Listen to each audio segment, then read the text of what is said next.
The sky above Earth was calm and clear, the kind of day that made people forget about their worries. But then, something extraordinary happened. Something no one could have ever imagined. A massive object appeared in the sky, hovering silently in Earth's orbit. It wasn't like anything humanity had seen before. The ship was enormous, its surface shimmering with colors that seemed to shift and change depending on how you looked at it. There were no visible engines or windows, just a sleek, otherworldly design that left everyone staring in awe. At first, people thought it might be some kind of trick or an elaborate hoax. But when news outlets confirmed what astronomers had already seen, panic spread like wildfire. Phones buzzed endlessly as messages and videos flooded social media. Governments scrambled to respond, unsure whether this was a threat or something else entirely. Then came the message. A voice transmitted across every communication channel on the planet. It wasn't loud or angry.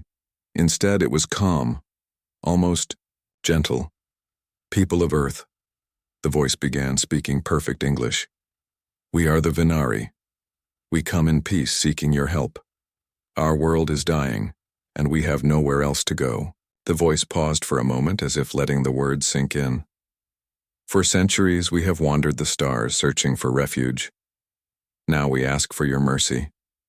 In return, we offer knowledge and technology far beyond your current understanding." The message ended abruptly, leaving billions of people stunned. Was this real?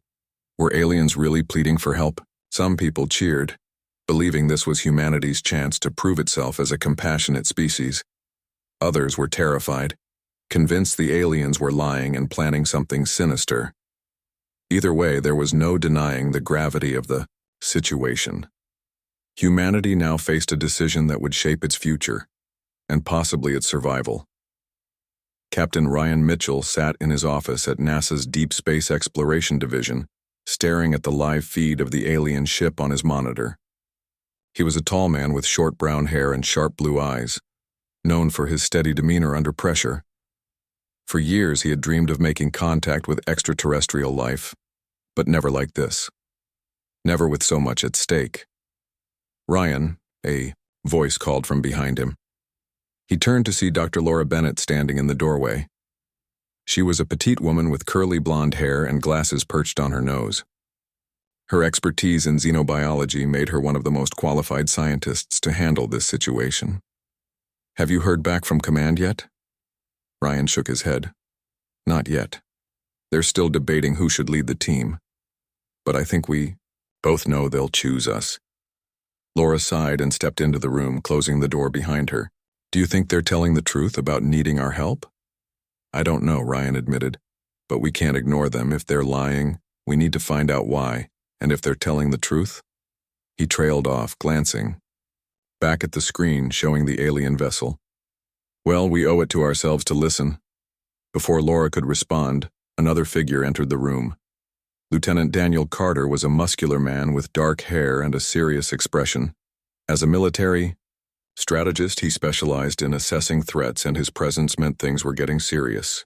"Command wants us ready to board their ship within the hour," he said without preamble. "They've agreed to let us meet them face to face." Ryan nodded, though his stomach churned with unease. "What's the plan?" "We take minimal personnel," Daniel replied. "Just you, me, Laura, and 2 security officers. No weapons unless absolutely necessary. We're going in as diplomats, not soldiers. That's assuming they aren't hostile," Laura muttered under her breath. "They gave us no reason to believe they are," Ryan reminded her. "But Daniel's right. We need to approach this carefully. Let's focus on gathering information." An hour later, the team gathered inside a small spacecraft designed for short-range travel. The cockpit was cramped, filled with blinking lights and humming machinery. As they approached the alien ship, the tension in the air was palpable. The closer they got, the more surreal the vessel looked. Its surface seemed alive, rippling faintly like water disturbed by a breeze. When they reached the designated docking point, a shimmering portal opened on the side of the ship. Without hesitation, Ryan led the group through it, stepping into an environment unlike anything they'd ever experienced. The interior was vast and luminous, bathed in soft golden light. Strange symbols floated in the air, glowing faintly as if inviting interaction. Everything felt smooth and seamless, with no visible seams or edges. A group of aliens awaited them, standing tall and graceful. Their bodies were slender, with translucent skin that revealed intricate patterns of light beneath the surface. Their large almond-shaped eyes glowed softly, exuding an aura of serenity. One of them stepped forward, introducing himself as Zainara. His voice flowed smoothly, translated perfectly into English by a device around his neck. "Welcome," Zainara said, bowing slightly. "Thank you for coming." Ryan cleared his throat, trying to maintain composure. "Thank you for allowing us to visit. We're here to learn more about your situation." Zainara nodded, gesturing for them to follow. "Please come. We will explain everything." As they walked through the corridors of the ship, Laura couldn't help but marvel at the advanced technology surrounding them. Every surface pulsed with energy, and the air hummed with a quiet vibrancy. She exchanged glances with Ryan, who appeared equally fascinated but cautious. Eventually, they arrived at a chamber filled with holographic displays. Zainara motioned for them to sit, then launched into his explanation. He spoke of his people's home planet, once lush and vibrant, now reduced to a barren wasteland due to overuse of resources and endless wars. Desperation had driven them to flee, wandering the galaxy in search of salvation. "Our journey has been long and difficult," Zainara continued, his tone tinged with sadness. "We hoped Earth would be different, that its people would show compassion where others have not." Laura leaned forward, intrigued. "Why did you wait so long to make contact? Why now?" Zainara hesitated, exchanging a glance with one of his companions. "We observed your species for many years. At first we believed you were too divided, too consumed by conflict to assist us. But recent events, your efforts to address climate change, your strides toward unity, gave us hope." Daniel frowned, suspicion creeping into his thoughts. "And what happens if we say no? What if we refuse to help?" Zainara's expression hardened slightly. "Then we must accept our fate. But know this, rejecting us will not end here. Others may come, and they will not share our desire for peace." The weight of those words hung heavy in the air. Ryan glanced at his teammates, seeing the same mix of emotions reflected in their faces. This wasn't just about helping a desperate species. It was about deciding humanity's place in the universe. As the meeting concluded, the team prepared to return to Earth. But as they stepped back through the portal, none of them could shake the feeling that they were walking into uncharted territory. Whatever happened next, one thing was certain: humanity's response would echo throughout the stars. The team returned to Earth in silence, each member lost in their own thoughts. The spacecraft descended through the atmosphere, its engines roaring softly as it approached the landing pad at NASA headquarters. Outside, reporters and camera crews had gathered, eager for any scrap of information about humanity's first contact with an alien species. Ryan glanced out the window, his face unreadable. He knew the weight of what they'd learned, and the decisions ahead would be anything but easy. As soon as they disembarked, they were ushered into a secure conference room. Inside, representatives from governments around the world waited, their expressions a mix of curiosity and apprehension. A large screen displayed live feeds of leaders speaking from different time zones, their voices overlapping in a chaotic symphony of questions and demands. Laura, Daniel, and Ryan took their seats at the head of the table, knowing all eyes were on them. "Tell us everything," said General Harris, a stern man with graying hair, who led the U.S. military's response team. His tone left no room for hesitation. Ryan nodded and began recounting their experience aboard the alien ship.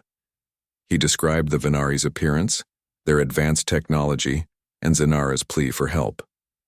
When he mentioned the aliens' offer of knowledge and resources in exchange for asylum, murmurs rippled through the room. Some saw opportunity, others saw danger. "They claim their planet is destroyed," Ryan continued. But we need more. Proof before making any promises. Laura chimed in, her voice steady but passionate. Their biology is fascinating. They're not like us, they don't eat or breathe in the same way. Their bodies are almost energy-based. And their ship? It's beyond anything we've ever seen. If we work with them, imagine the breakthroughs we could achieve. Daniel leaned forward, his arms crossed. Or imagine the risks. We're talking about letting an unknown species settle on Earth. What if they're lying? What if this is all a setup? The room erupted into arguments.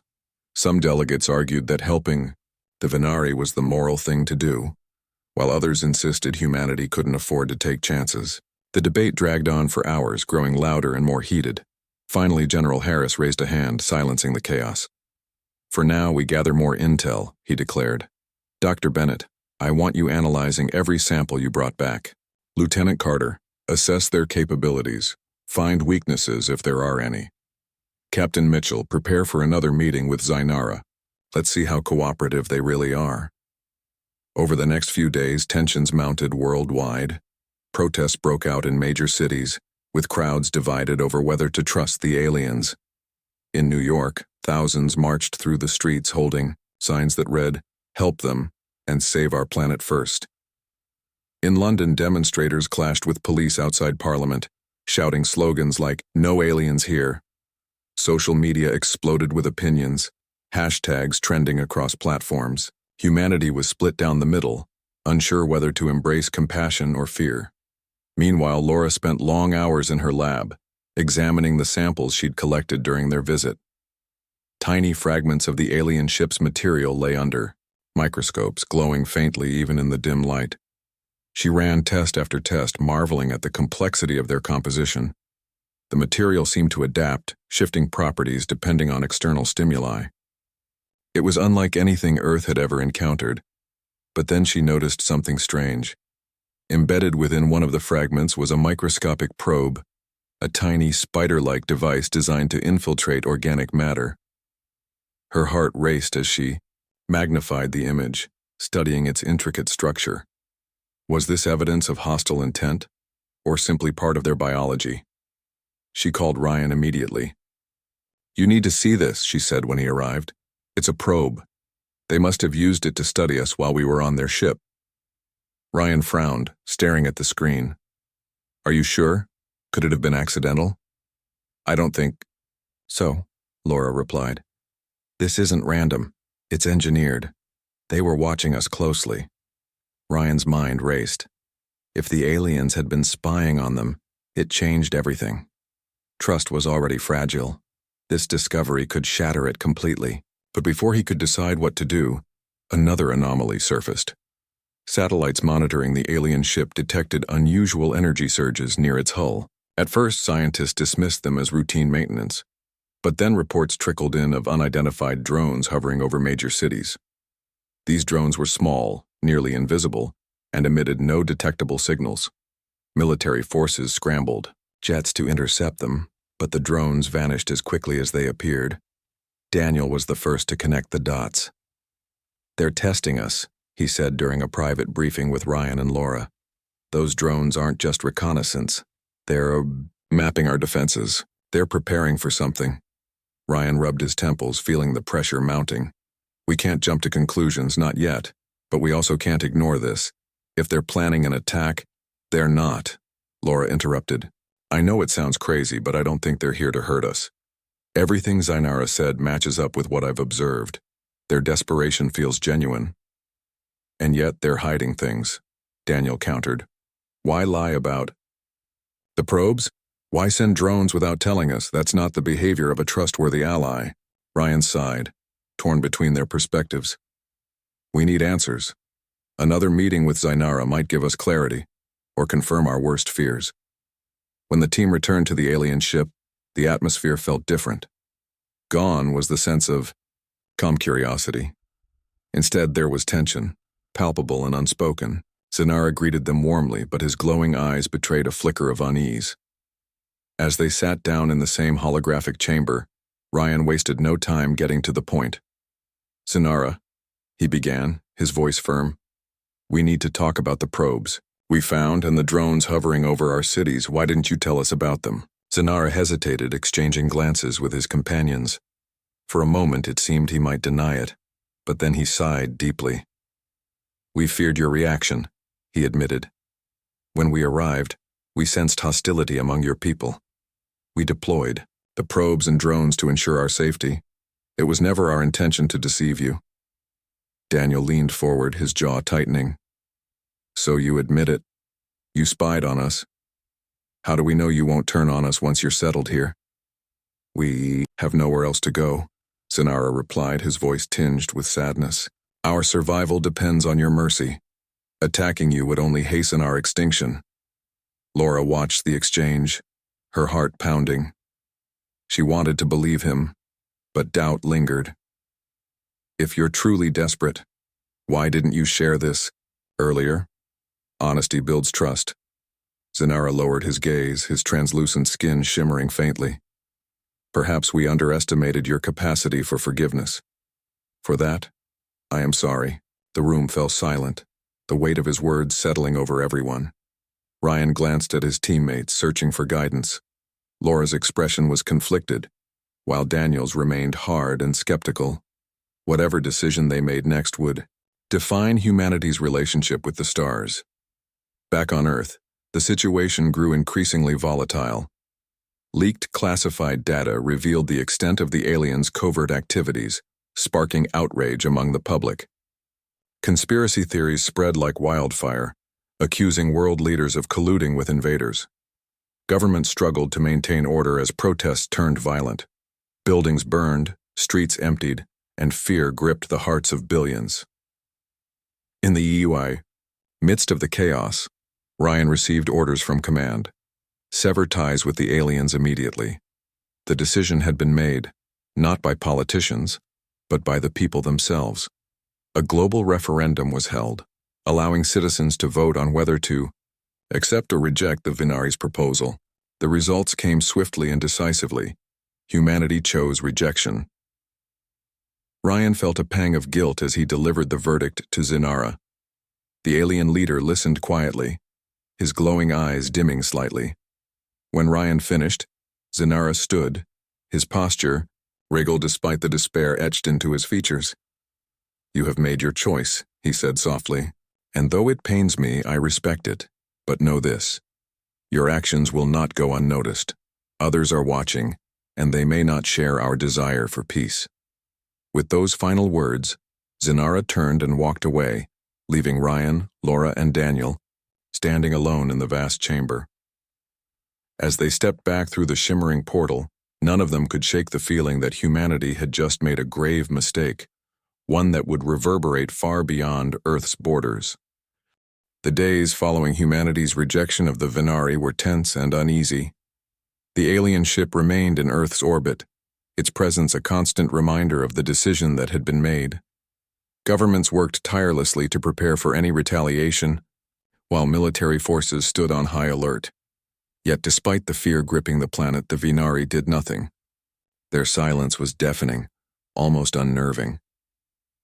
Ryan, Laura, and Daniel found themselves caught in the middle of it all. Each day brought new challenges, new questions, and an overwhelming sense of uncertainty. They had been hailed as heroes when they returned from the alien ship with critical information, but now they faced scrutiny and doubt. People wanted answers. Answers none of them could provide. Laura spent most of her time in her lab, poring over the data she had collected during their visits to the alien vessel. She couldn't shake the feeling that there was something she was missing, some clue hidden within the samples and readings. Her mind kept returning to Zenara's final words. Others are watching. What did he mean by that? Who else could be out there? One evening, as she analyzed fragments of the alien material under a microscope, she noticed something peculiar. The tiny probe embedded in one of the samples seemed to react to changes in temperature.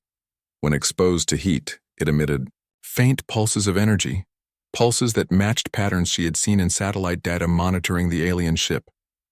Her heart raced as she realized what this might mean. Ryan, she called, rushing into his office without knocking. He looked up from his desk, startled by her urgency. "I think I know why the Vinari sent those drones." Ryan gestured for her to sit, his brow furrowed. "Go on." "They weren't just mapping our defenses," Laura explained, placing the sample on his desk. "This probe, it's part of a network. It communicates with others like it, creating a web of surveillance. But here's the thing. The signals it sends aren't just about us, they're about them too, about the Vinari." Daniel entered the room just as Laura finished speaking. "What are you saying?" he asked, crossing his arms. "That they were spying on themselves?" "In a way, yes," Laura replied. "Think about it. If they're desperate enough to beg for help, they must have enemies. Maybe the drones weren't meant to study us, they were meant to protect them from whoever is hunting them." Ryan leaned back in his chair, rubbing his temples. "That changes things. If they're being pursued, then rejecting them doesn't just affect us, it affects whoever is coming after them." Before anyone could respond, alarms blared throughout the facility. Red lights flashed and automated voices echoed through the halls. "Unauthorized vessels detected in Earth's atmosphere. All personnel report to secure locations immediately." The three exchanged worried glances before sprinting toward the bow control room. Inside, technicians scrambled to make sense of the chaos unfolding on their screens. Multiple unidentified objects had entered Earth's airspace, moving at incredible speeds. Unlike the Vinari's sleek ship, these vessels were jagged and menacing, their surfaces bristling with weapons. "What the hell is going on?" Daniel demanded, his voice rising above the commotion. "It's not the Vinari," one of the technicians replied, pointing to a display showing thermal scans of the ships. "These signatures don't match anything we've seen before." Ryan's stomach churned as he watched the footage. The new arrivals descended rapidly, targeting major cities and military installations. Explosions erupted across the globe, live feeds capturing the devastation in real time. Buildings crumbled, fires raged, and panic spread like wildfire. "This wasn't supposed to happen," Laura whispered, clutching the edge of a console.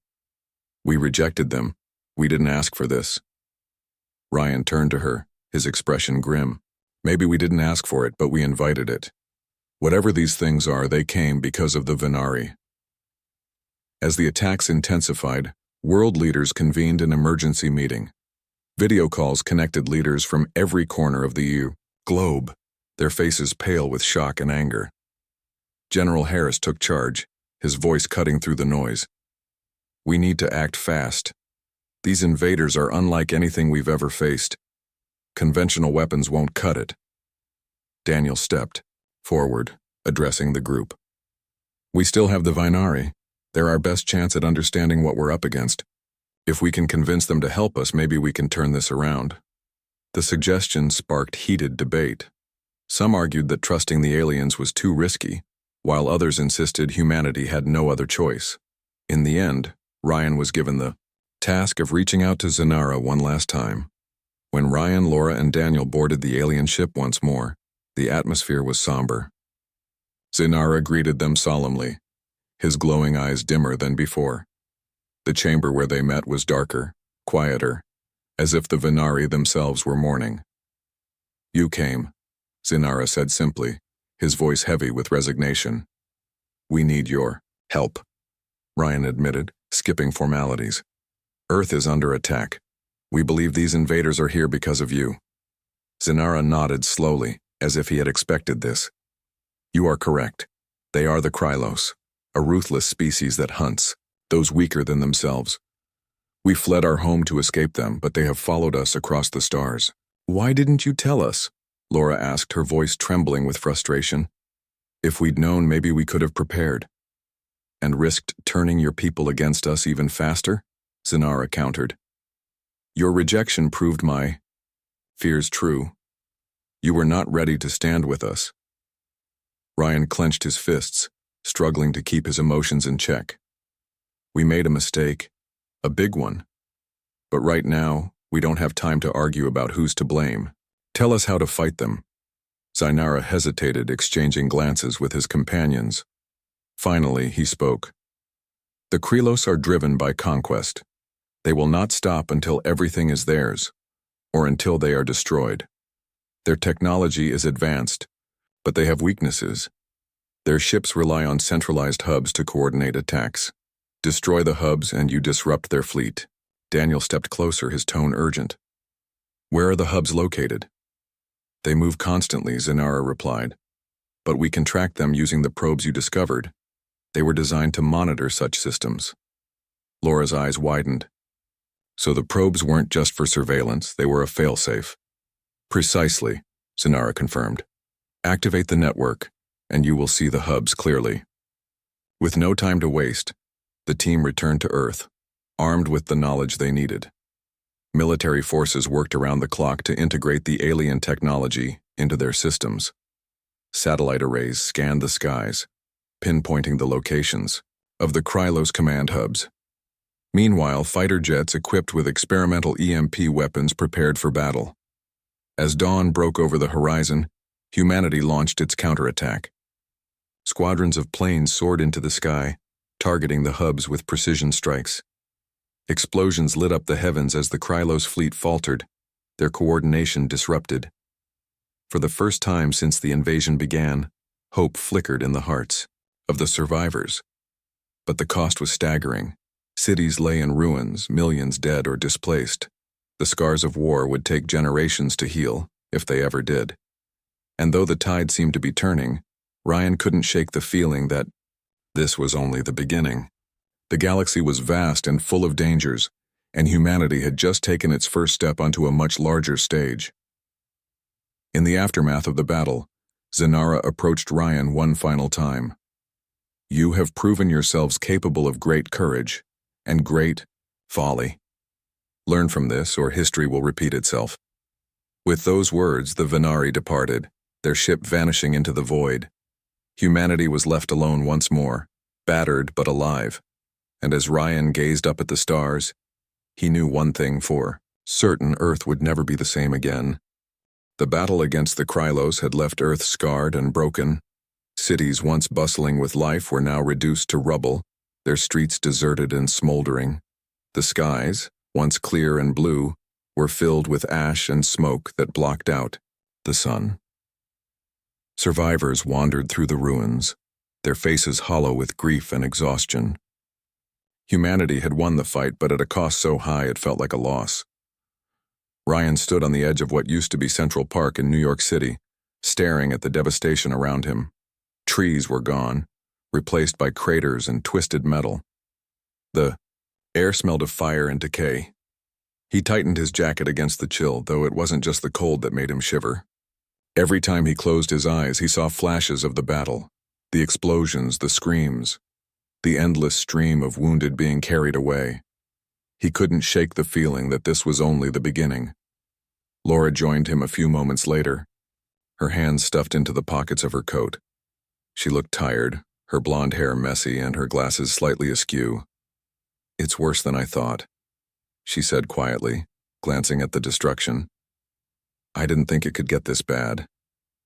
It's not over yet, Ryan replied, his voice heavy. We stopped the Krylos, but who's to say there aren't more out there? Zainara warned us, others are watching. Laura nodded, her expression grim. He was right about one thing. We're not ready for this. Not as divided as we've been. If humanity wants to survive, we need to change. Fast. Behind them, Daniel approached, his military uniform covered in dust. He had spent the past week helping coordinate rescue efforts, but the strain was evident on his face. We've got bigger problems, he said, his tone sharp. The Krylos didn't just attack, as they left something behind. Ryan turned to him, frowning. What do you mean? Daniel held up a small device no larger than a smartphone. Its surface was black and smooth, with faint red lines pulsing along its edges. One of our teams found this near the wreckage of a Krylos ship. It's transmitting some kind of signal, but we can't decode it. Whatever it is, it's still active. Laura reached for the device, examining it closely. This looks familiar, like the probes Zainara showed us. Do you think they're connected? Maybe, Daniel admitted. But if it's dangerous, we need to figure it out before it's too late. Back at the makeshift command center, scientists worked tirelessly to analyze the mysterious device. Laura led the effort, her mind racing as she tried to piece together its purpose. The red lines pulsed rhythmically, almost like a heartbeat, and every attempt to shut it down failed. It was as if the device had a will of its own, resisting interference. As hours turned into days, the team began noticing strange occurrences. Equipment malfunctioned without explanation, and some technicians reported hearing whispers when they were alone in the lab. Laura dismissed these claims at first, chalking them up to stress and fatigue, but then she started experiencing it herself. Late one night, as she sat alone at her desk, the device emitted a low hum. She froze, her heart pounding, as the air around her seemed to grow colder. A faint voice echoed in her mind, speaking words she couldn't understand. Terrified, Laura grabbed the device and ran to Ryan's office. He was asleep on a cot in the corner, his face pale and drawn.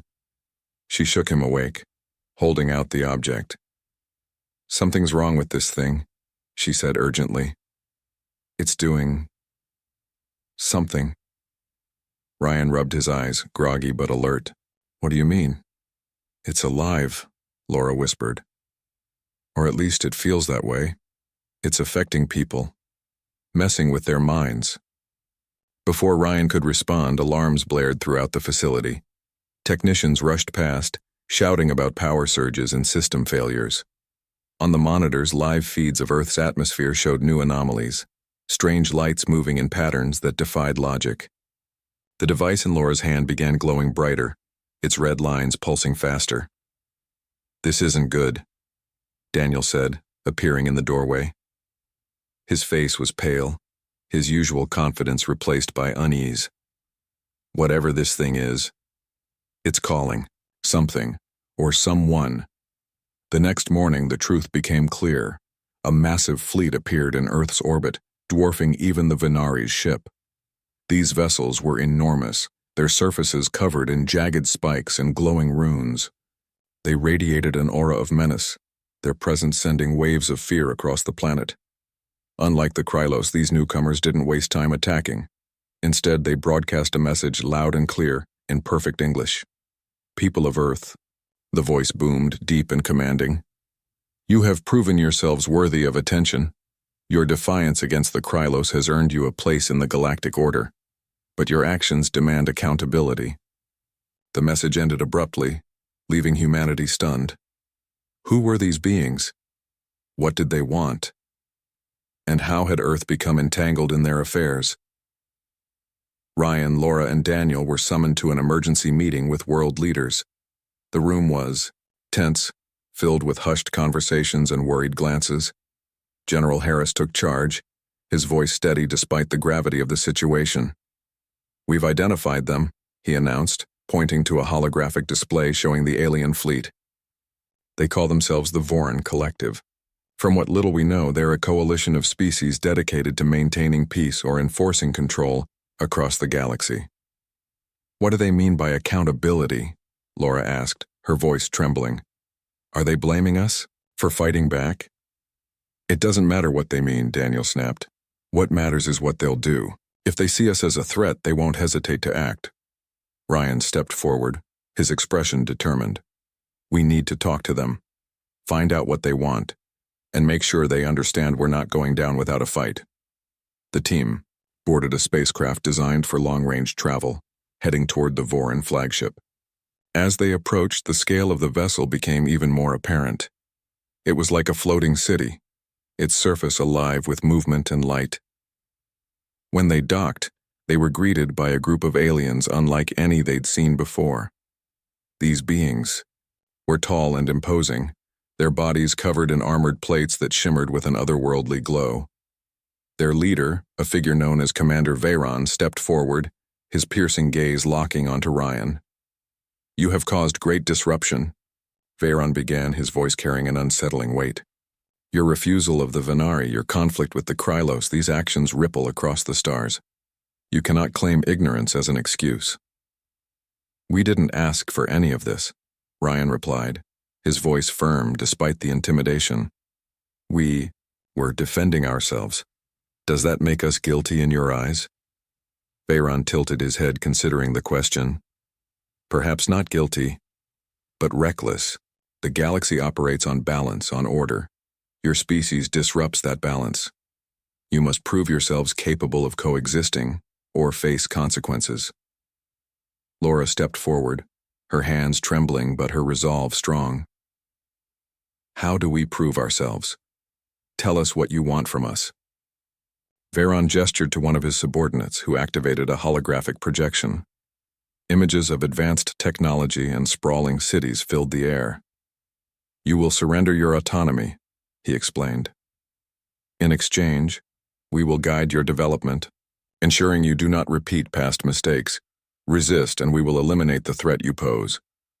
The room fell silent, the weight of the ultimatum sinking in. Humanity was being given a choice: submit to alien rule or risk annihilation. For a moment, no one spoke. Then Daniel broke the silence, his voice low and angry. You think we'll just roll over? After everything we've been through, you expect us to bow down? Veyron's expression remained impassive. Your pride is irrelevant. Survival is all that matters. Back on Earth, the news spread quickly, sparking outrage and despair. Protests erupted in the few remaining cities, with survivors demanding resistance. Military forces prepared for war, knowing it would likely be their last stand. But amidst the chaos, a spark of hope emerged. Samantha Hayes, a former astrophysicist turned rebel leader, rallied the remnants of humanity. Her fiery speeches inspired people to unite, to fight for their freedom no matter the odds. If they think we'll give up, they don't know us, she declared during a broadcast. We've faced extinction before and we've survived. We'll do it again. Ryan, Laura, and Daniel joined Samantha's cause, using the knowledge they had gained from the Vinari to develop weapons capable of challenging the Voron. Salvaged alien tech was reverse-engineered, creating shields and energy-based armaments that gave humanity a fighting chance. As the Voron fleet descended upon Earth, humanity prepared for its final battle. Fighter jets soared into the sky, armed with experimental EMP cannons. Ground forces fortified key locations, ready to defend their home to the bitter end. And as the first shots were fired, Ryan knew one thing for certain. This was humanity's defining moment. A chance to show the galaxy that even in the face of overwhelming odds, the human spirit could not be broken.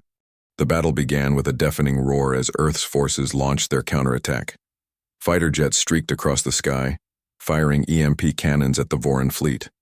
The energy pulses struck the alien ships, causing some to falter and others to explode in bursts of light. For the first time since the invasion began, humanity felt a flicker of hope. But it was short-lived. The Voron were not like the Krylos. Their ships were larger, stronger, and far more advanced. When the initial wave of EMPs failed to disable their fleet completely, the aliens retaliated with devastating force. Beams of energy rained down from the heavens, obliterating entire cities in seconds. Ground forces scrambled to hold their positions, but the sheer scale of destruction overwhelmed them. It seemed impossible to fight back against such power. Ryan stood on a hill overlooking what used to be Los Angeles, now a wasteland of burning rubble and twisted metal. His heart sank as he watched another wave of Voron ships descend, their weapons glowing ominously. Beside him, Laura clutched a tablet displaying real-time data from the battlefield. Her face was pale, her hands trembling slightly. "We're losing," she whispered, her voice barely audible over the chaos. "They're too strong."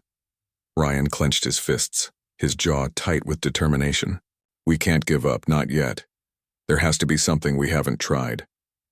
Daniel jogged up to them, his uniform covered in dirt and soot. He looked exhausted, but his eyes burned with anger. "Samantha's team found something," he said quickly. "One of the salvaged alien devices. It might be able to disrupt their systems if we get close enough." "How close?" Ryan asked, turning to him. "Inside their flagship," Daniel replied grimly. "It's suicide, but it's our only shot." Without hesitation, Ryan nodded. "Then that's what we'll do." The mission to infiltrate the Voron flagship was risky and desperate. A small squad led by Samantha Hayes volunteered for the task including Ryan, Laura, and Daniel. They boarded a stealth craft designed to evade detection, its surface coated with materials scavenged from alien wreckage. As they approached the massive vessel, tension filled the cockpit. The ship loomed ahead, its jagged spikes casting long shadows across the sky. "This is insane," Laura muttered under her breath, gripping the edge of her seat. "Even if we make it inside, how are we supposed to survive?" "We don't have a choice," Ryan replied firmly. "If this works, it could turn the tide. If it doesn't," he trailed off, unable to finish the thought. When they reached the flagship, the craft docked silently in a hidden bay. The team disembarked cautiously, their weapons ready. The interior of the ship was unlike anything they'd ever seen. Dark, corridors lined with pulsing veins of energy, strange symbols floating in the air like ghostly warnings. Every step felt heavier, as if the ship itself was alive and watching them. Samantha took the lead, her movements swift and precise. She had been trained for missions like this, her instincts sharp and unyielding. "Stay close," she whispered, glancing back at the group. "And keep your heads down." As they moved deeper into the ship, they encountered patrols of Voran soldiers. These beings were even more intimidating up close, their armored bodies towering over the humans. Each encounter was a gamble, a split-second decision between fighting or hiding. More than once, they narrowly avoided detection, their hearts pounding with adrenaline. Finally, they reached their destination, a massive chamber filled with glowing consoles and holographic displays. At the center of the room was a pulsating core, its surface rippling with energy. This was the heart of the Voran flagship, the source of its power and control. Laura stepped forward, holding the device Samantha's team had discovered. She connected it to the core, her fingers flying over the controls. "This should overload their systems," she said, her voice shaky but determined. "But it'll take a few minutes to activate." "Then we'd better hurry," Daniel growled, taking position near the entrance. "Because here they come." A swarm of Voran soldiers stormed into the chamber, their weapons blazing. The team fought back with everything they had, using salvaged alien tech to hold them off. Samantha led the charge, her combat skills unmatched as she took down enemy after enemy. Ryan stayed by Laura's side, shielding her while she worked. Bullets ricocheted off walls and explosions shook the ground beneath their feet. Time seemed to slow as Laura focused on the device. Sweat dripped down her face, her hands trembling as she adjusted the final settings. "Almost there," she shouted, her voice breaking with strain. Just as the last soldier fell, the core began to glow brighter, its energy surging uncontrollably. Alarms blared throughout the ship, warning of imminent failure. The Voran commander appeared on a nearby screen, his expression furious. "You dare challenge us?" he roared, his voice echoing through the chamber. "You will regret this." Ryan grabbed Laura's arm, pulling her toward the exit. "Let's go. Now." The team sprinted out of the chamber, retracing their steps as the ship started to collapse around them. Corridors crumbled, and energy beams shot randomly from the walls. They barely made it back to their craft before the flagship exploded in a blinding flash of light, sending shockwaves rippling through space. As the dust settled, Earth survivors emerged from hiding, unsure of what to expect. The skies above were eerily quiet, the remaining Voran ships retreating into the void. Humanity had won, but at a terrible cost. Billions were dead, cities reduced to ash, and the planet scarred, beyond recognition, yet, amidst the ruins, a sense of resilience began to take root. Ryan stood on a hill overlooking the remnants of Washington, D.C., his mind heavy with the weight of everything that had happened. Laura joined him, her arms crossed tightly against the cold. "Do you think they'll come back?" she asked softly. "I don't know," Ryan admitted. "But if they do, we'll be ready." Behind them, Daniel approached, his face grim but resolute. "We've proven something today," he said. "No matter how powerful they are, humanity won't back down. That's worth remembering, isn't you?" The weeks that followed, efforts to rebuild began. Survivors came together, united by their shared struggle. Samantha became a symbol of hope, leading the charge to create a new world, one built on unity and strength. Scientists like Laura worked tirelessly to unlock the secrets of alien technology, ensuring humanity would never again be caught unprepared. Though the scars of war would remain for generations, a new chapter was beginning. Earth had faced the worst the galaxy could throw at it and survived. Whatever challenges lay ahead, humanity would face them together, stronger and wiser than before. The days after the battle were filled with both grief and determination. Earth was a shadow of its former self, its cities crumbling and its people scattered. Yet, amidst the ruins, there was a spark of hope. Humanity had faced extinction and survived. The victory against the Vorn Collective proved that even in the darkest moments, humans could find strength they didn't know they had. Ryan walked through what remained of New York City, his boots crunching over broken glass and debris. The once bustling streets were eerily quiet now, save for the occasional sound of survivors sifting through the rubble. He stopped near what used to be Times Square, staring at a cracked billboard still showing an advertisement from years ago. It was surreal, how quickly everything had changed. Laura joined him, her arms wrapped around herself as if to ward off the chill. "It's strange," she said softly. "Even when things were bad before, we always thought there'd be time to fix it. Now, I'm not sure where to start." Ryan nodded, his gaze fixed on the horizon. "We rebuild, one step at a time. That's all we can do." Rebuilding wasn't easy. Resources were scarce, and many of the survivors were injured or traumatized. But slowly, communities began to form again. People came together, sharing food, shelter, and knowledge. Farmers planted crops in abandoned lots. Engineers worked to restore power grids, and teachers set up makeshift schools for children who had lost so much. It was hard work, but it gave everyone something to focus on, a reason to keep going. Samantha. Hayes became a guiding figure during this time. Her leadership inspired others to push forward despite the odds. She traveled across the globe, helping organize efforts to clean up cities and establish safe zones. In speeches broadcast over salvaged communication systems, she reminded people of what they had achieved. "We stood up to beings far stronger than us," she said. "If we can do that, we can do anything." Daniel stayed close to Ryan and Laura, working alongside military teams to defend the fragile settlements. Though he carried guilt for underestimating the aliens earlier, he channeled it into protecting humanity's future. "We've learned our lesson," he told Ryan one evening as they patrolled the outskirts of a refugee camp. "Next time, if there is a next time, we'll be ready." Months passed, and progress became more visible. Solar panels powered makeshift hospitals, and water purification systems brought clean drinking water to areas that had none. Laura played a key role in these advances, studying alien technology to adapt it for human use. She discovered ways to harness energy from the Venari's probes, creating sustainable power sources that could last for decades. Her breakthroughs earned her admiration from survivors, though she remained humble. "We're standing on the shoulders of giants," she often said. "This isn't just my work, it's theirs too." But not everyone was content with rebuilding. Some groups resisted cooperation, believing humanity should focus on revenge rather than recovery. These factions hoarded weapons and supplies, refusing to share with others. Tensions flared between them and those trying to build a better world. One night, Ryan received word of a raid by one such group. They had attacked a small settlement near Chicago, stealing food and medical supplies.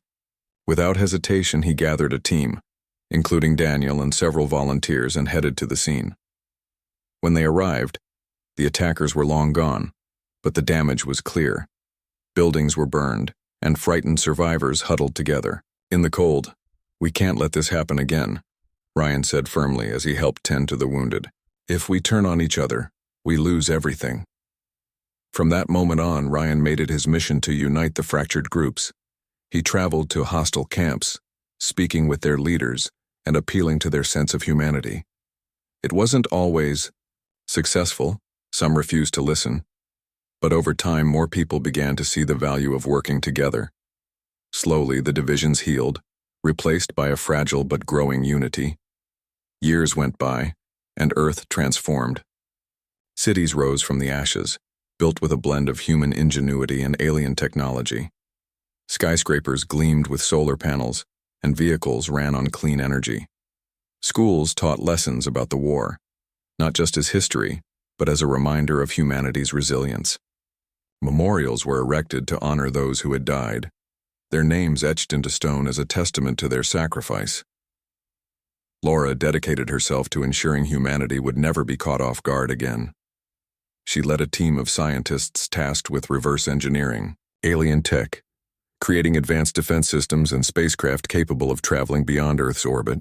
Her dream was to explore the galaxy, to understand the universe and perhaps prevent another conflict like the one they had endured. Ryan retired from active duty, though he remained involved in global affairs. He wrote memoirs detailing his experiences, hoping to pass on the lessons he had learned. His words resonated with readers worldwide, inspiring a new generation to look to the stars with courage rather than fear. Daniel stayed in the military, training new recruits and preparing for any future threats.